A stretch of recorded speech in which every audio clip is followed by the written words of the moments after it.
obsessed with the Connie Fife Show. It's about a lifestyle shift to move up or out.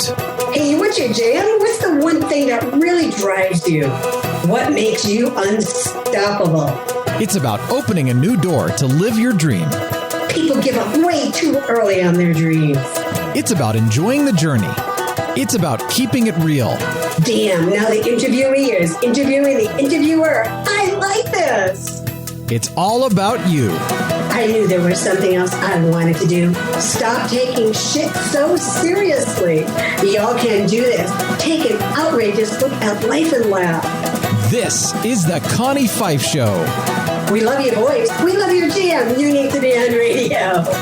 And now your host, Connie Fife.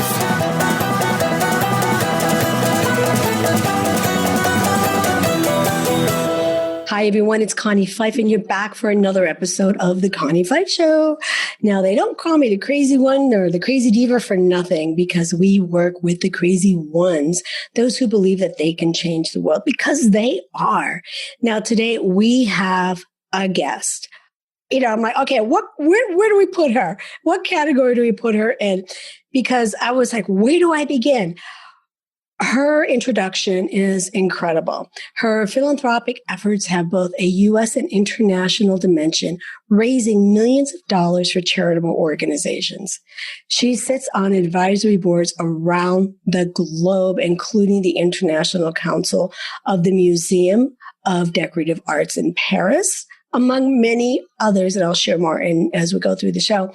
The President of Lithuania awarded her the Gediminas, and I have to make sure I'm saying that right, the Gediminas Medal, one of the nation's highest honors. She is truly a woman of distinction. Her passion, her love is business, is being philanthropic, but really it's her program, which she's the founder and chairman of the Hope for Depression Research Foundation, which was established in 2006 in memory of her late mother, Hope, who battled clinical depression for decades. So I'm going to bring her into the studio right now because there is so much more that we're going to be sharing with you. So Audrey Gruss, please join us in the Connie Fife studio. Are we on? Yes, we are. We are on. Great. Well, it is wonderful to have you here, Audrey. Your life story it's incredible what you've achieved. You give so much of yourself, your philanthropic work. I mean, it ranges from orphan care, hospitals, the arts, the symphony, religion, and so much more. So I'm going to ask you a really quick, simple question. When somebody says to you, what do you do? How do you respond? I think the easiest thing is I say I'm a philanthropist. Okay. Probably the easiest thing to do. About giving back. It's all about giving back. And it is all about giving back. So you're the founder and chair, I'm going to say chairwoman of the Hope for Depression Research Foundation. So I know that, you really had a passion, a purpose for starting this because of your mother's clinical depression for decades. So if I could just jump in really quick, and not to get really personal on anything, but depression, there is such a high percentage of depression that is happening in the world today. So if you were to say it's, there's a cause, or the cause is this, or the cause is X, what would you say that is coming from? Wow, there's two big questions in there. Yeah. The amount of depression in the world today is higher than ever, partially because it's being discovered through more people seeing mental health therapists, and partly because of the stresses going on in the world, such as COVID. Recently, a few months ago, the CDC, in conjunction with the Census Bureau, did an actual study that I think involved 42,000 people, and it showed that today, over 1/3 of Americans have depression or anxiety because of the pandemic and what we're going through. I mean, that's extraordinary. That's more than heart and stroke and cancer and everything all put together. And depression today is the number one reason in the world for disability, Most people don't know that because it's very hard to, present dry statistics to the world. Right. When someone suffers from depression or anxiety or attempts suicide, it's when, reality kicks in and then the facts start coming out. So it is incredibly prevalent, more prevalent than ever. What we do know is that it is partly heritable. In other words, you can inherit mental health issues. Right. We think about 30%. The scientists, when I say we, it's the neuroscientists that work with our organization and that we give grants to, who do the latest, most cutting edge research. So we feel that 30% is inheritable. Some of it is, so that's genetic. Some of it is epigenetic, which is the environmental effect on genes. It's a very new area to really be studied much further. And then the rest is stress, and it can be childhood abuse or trauma or stress, which is a trigger for depression and anxiety. So there's no easy answer. I wish it were just boom, but it's not. That's kind of the way that it works. Wow. So I know that your mother suffered for, decades with clinical depression. She did. Yeah. There's a point in your life sometimes when, sometimes you think, well, can I get too personal? I mean, do I reveal this? But my mother went through so much in her struggle with depression. And my father, 2 sisters, and I were right there all along, watching and hearing and listening, not understanding at first. Years ago, when she first had what they then called a nervous breakdown, we know now that it was a form of major depressive disorder. When she was hospitalized, it was frightening to us. They said she had a nervous breakdown. My family and I thought that it was our fault, that we broke her nerves. Somehow what we did broke her nerves. Right. You know what I mean? As children. And that stuff I knew, right, as a child.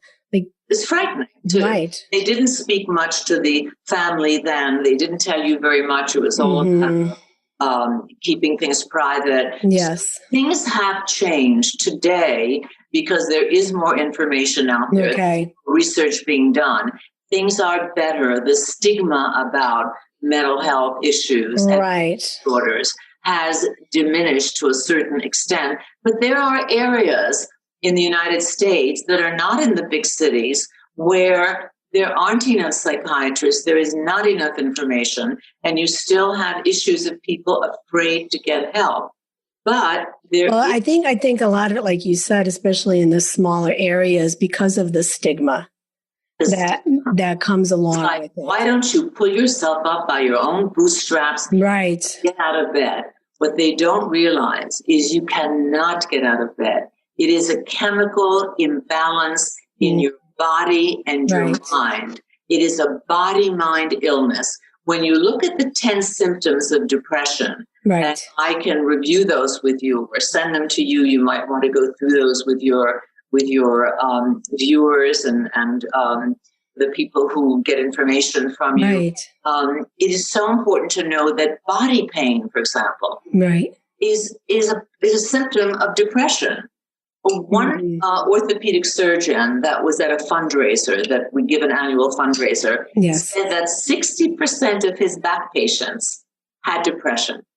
Isn't that interesting? That's really interesting. 60% of his back patients. So the symptoms such as not eating enough or eating too much or not sleeping or sleeping too much, it's really a body involvement as well as a brain involvement. But it's very much a medical illness. There should be no stigma about depression and its related mood disorders, such as bipolar depression, post-traumatic stress disorder, postpartum depression, anxiety, an ultimate form of depression or mood disorder. So there are several, that goes into the umbrella, if you will, of depression. Exactly what it is. Right, exactly what it is. But you're right, and And I have a dear friend who suffers from depression, and so does her daughter. And, and it's really tough sometimes to see that. I hope they're getting help.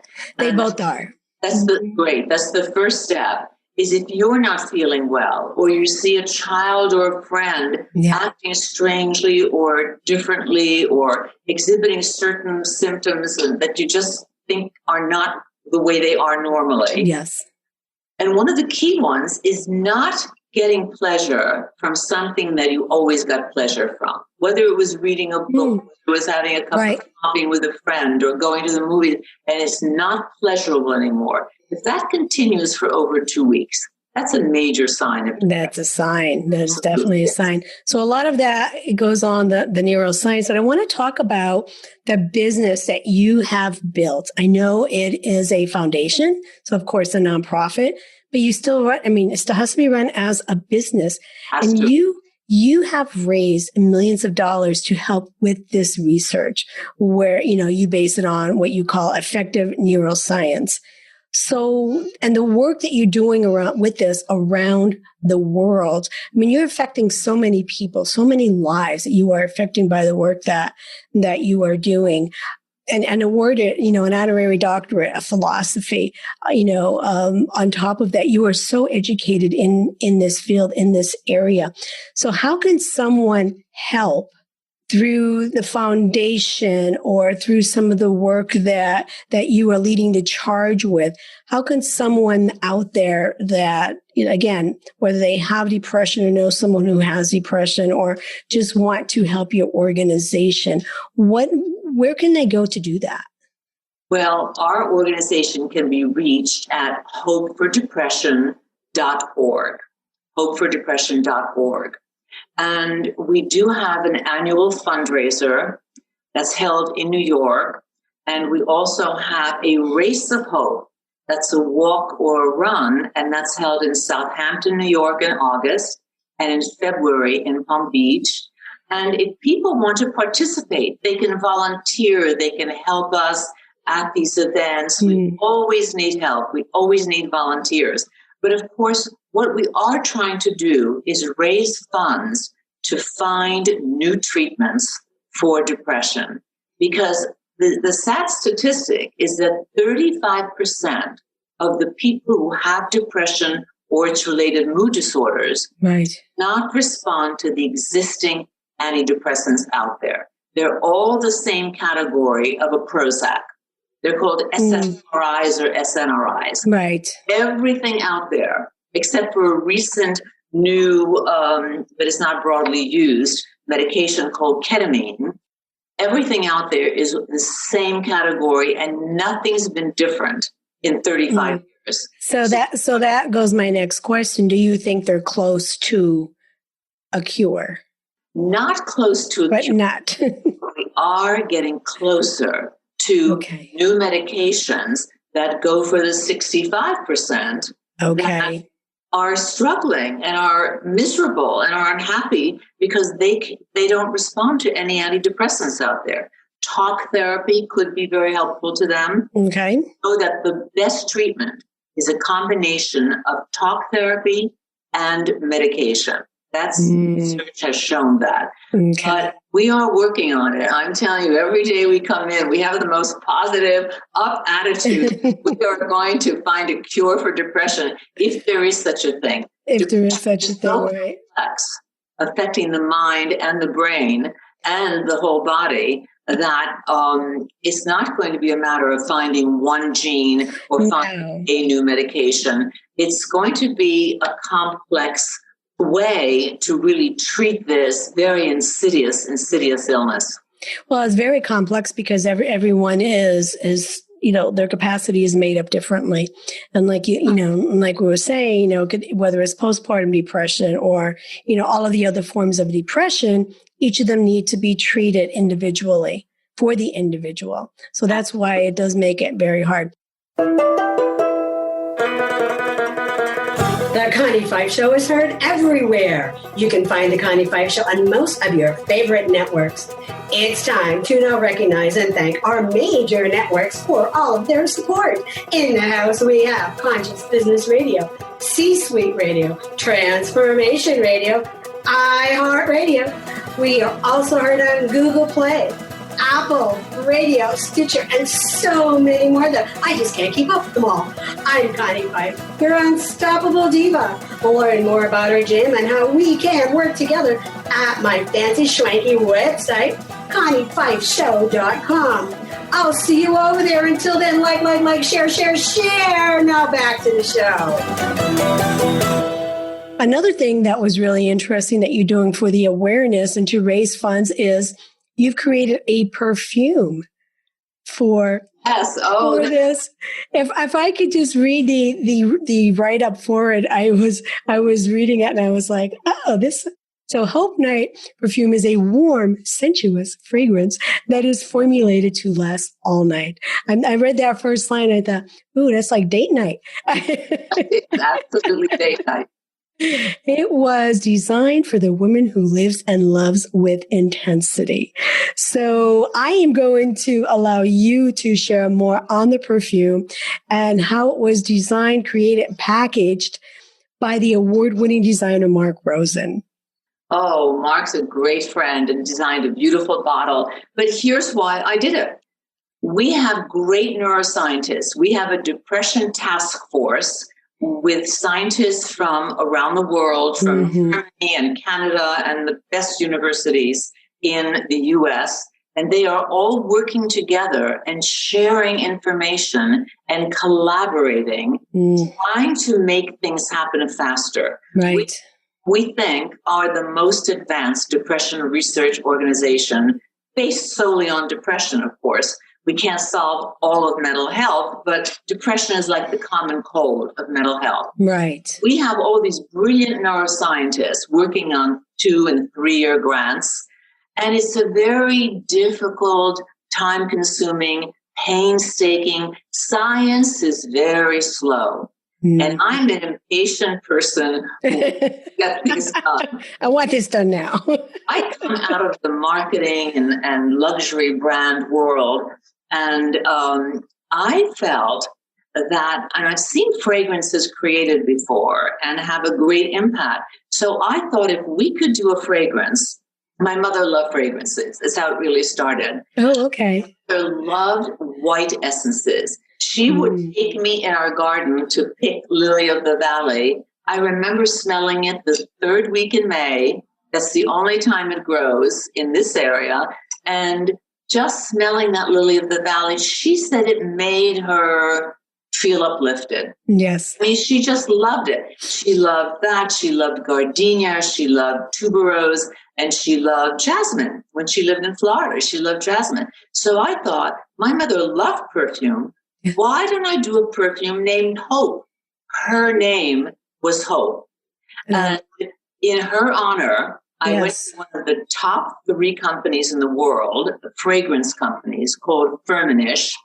They had fabulous people there, some of the top noses, they call them, who have amazing ability. The senses. And senses and all of that. And they gave me a woman named Honorine Blanc to create the Hope Classic fragrance, which are all those white flowers. And by putting them together, we created something that was better than each original. It's breathtaking. And the Hope original was designed in this bottle by Mark Rosen.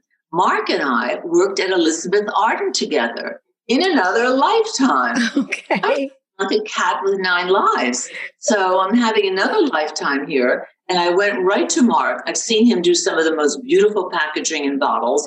I said, Mark, my whole heart and soul is in this. This is for my mother. Right. Something beautiful. It can't be so expensive. Let's do something special. And he created this uplifting bottle where it goes up with an elongated neck. Can you see that? Yes, it's beautiful. And with this beautiful cap. Yes. This fragrance is gorgeous. It really lifts your senses, because the opposite does just that. You fall flat when you smell something terrible. Right. But when you smell something beautiful, it just uplifts your senses. So we have Hope the Original, which we launched 2 years ago. We created a Hope Sport for that woman who puts on her sweatsuit or her clothes, which we've been doing. I haven't taken off a sweatsuit. But we've been doing that for 6 months. 4 months, exactly. So this is Hope Sport, and it has 2 of the white fragrances, a silver neck, and delicious. It's like what you want to put on when you're running around all day. Right. To leave the house without a fragrance. So for me, this is my go-to. That's your go-to.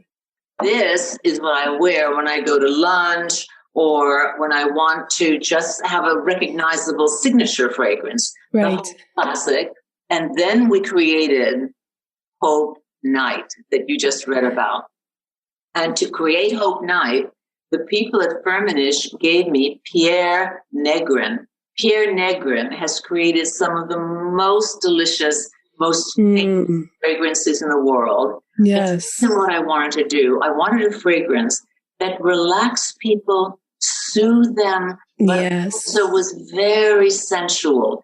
When you're relaxed, you can feel romantic. Right. Feel very beautiful, very just feel good about yourself, kind of self-care. Yes. Thing. So this fragrance is amazing. I'm just going to spray this I love to spray it on my wrists, behind my knees, and on my neck, behind here. This is Hope Night, and that is the Eau de Parfum. Okay. With the beautiful cap. And that's a bronze-colored cap in a coppery bronze look. So the 3 fragrances have 3 different caps and all the same price for the Eau de Parfum. But what we just created that we want to tell you about is Hope Night Parfum, the real perfume. This is 0.5 ounces. Look at this gorgeous. That is gorgeous. It's crystal. Just looking at the bottle itself and seeing that sitting atop my nightstand, my dressing stand, to be beautiful. That's how you get it. You get it like this in this beautiful round box with a copper little band around it and a little copper at the top. And it just is, today, very few companies can do real crystal and perfume, but we're at a store called Bergdorf Goodman in New York. Okay. And Bergdorf is the largest seller of perfume in the country. They are. Isn't that interesting? Women who want the ultimate quality product for themselves in this era of self-care. If we can't be good to ourselves, who else can we be good to? But that's interesting. When even for me, I mean, when I think of looking for something like this, I go to New York. And that's exactly where. You have a lot of good things going on in New York. I think it's at times.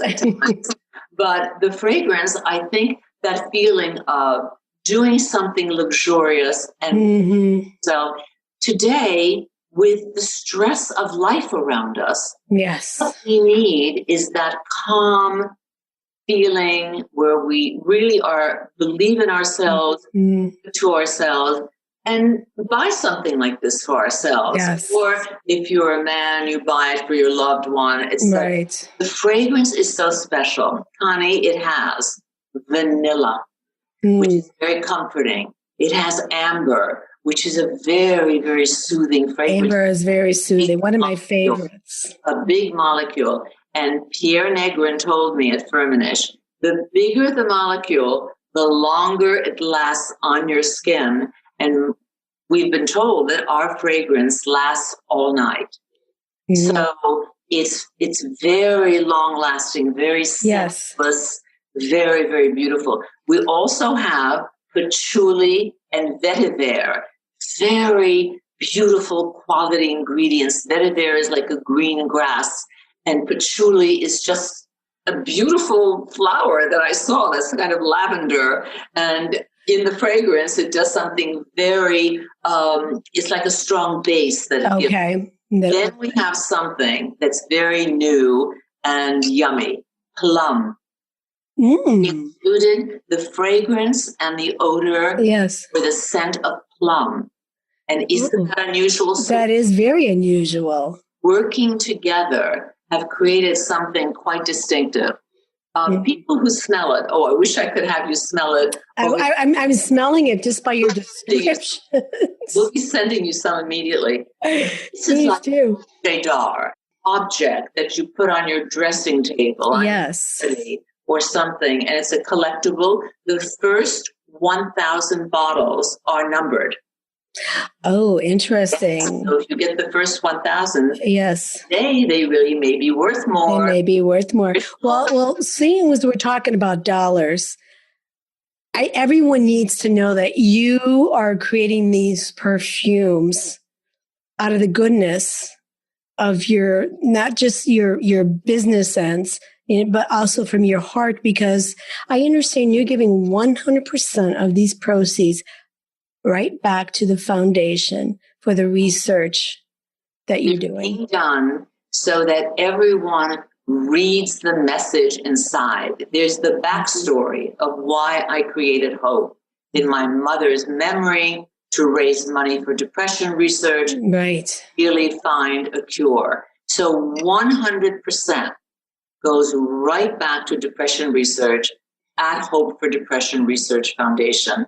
It is a business. Yes. But it is a profitable business. We hope to make a lot so that we can fund more research. Right. Whereas Hope for Depression Research Foundation is a 501c3 nonprofit, and every penny that anybody gives us, every cent goes directly 100% to depression research. To the research. And that is incredible.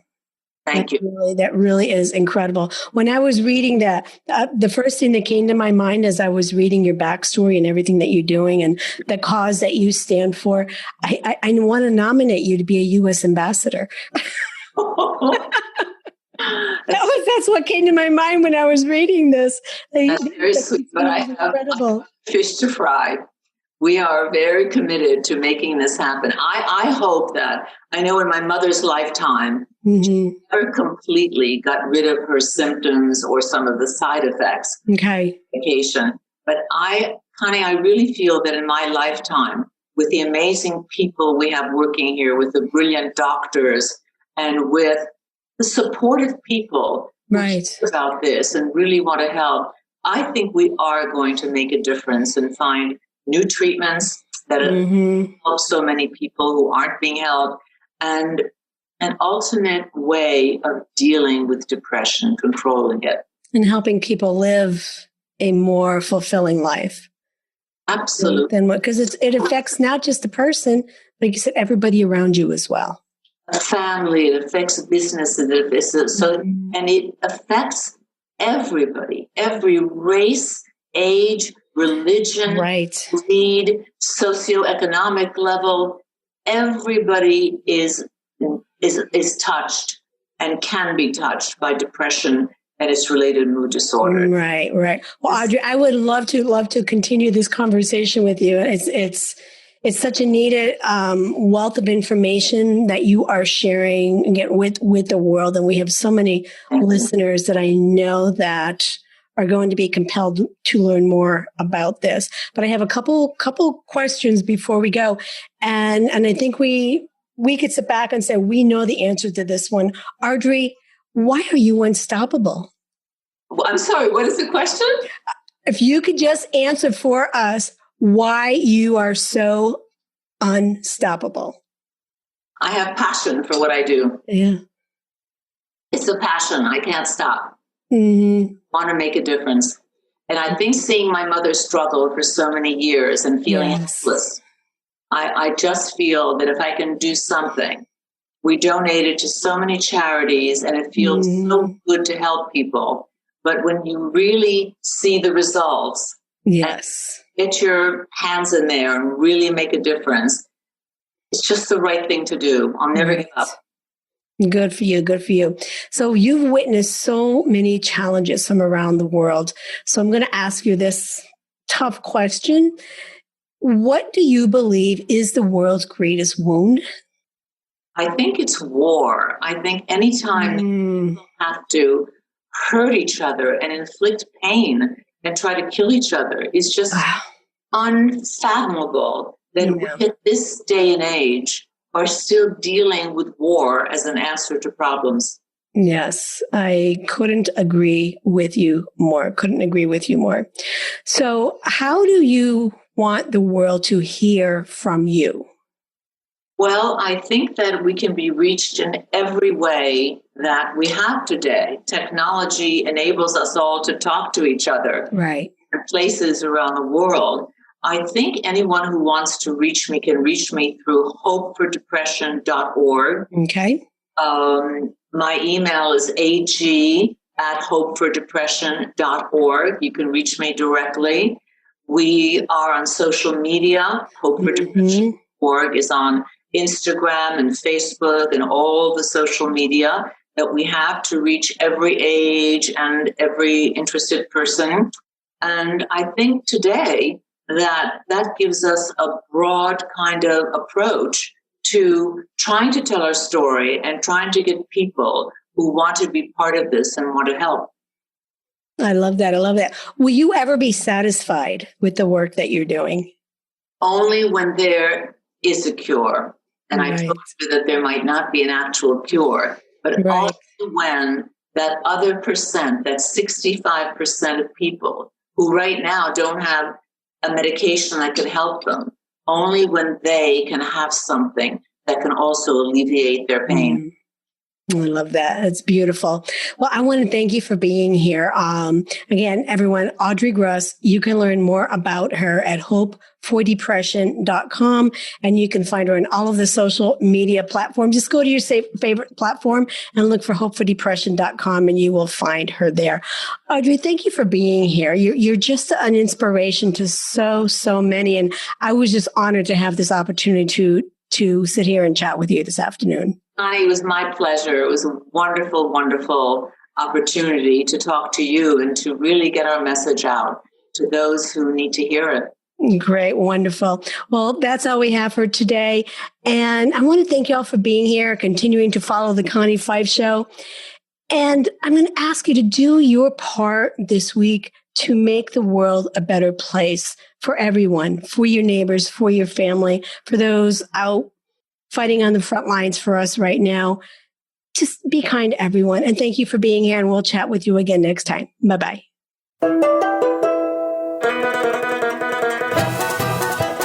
Hey, y'all, it's Connie Fife. Thank you for listening to the Connie Fife Show. Check back often. You don't want to miss any of the good stuff. If you like what you hear and would like to be a guest on the show, head over to theconniefifeshow.com to apply. While you're there, check out our amazing advertising opportunities that will put you right in front of your perfect client. I will see you over there. Do yourself a favor this week. Activate your power and be unstoppable together.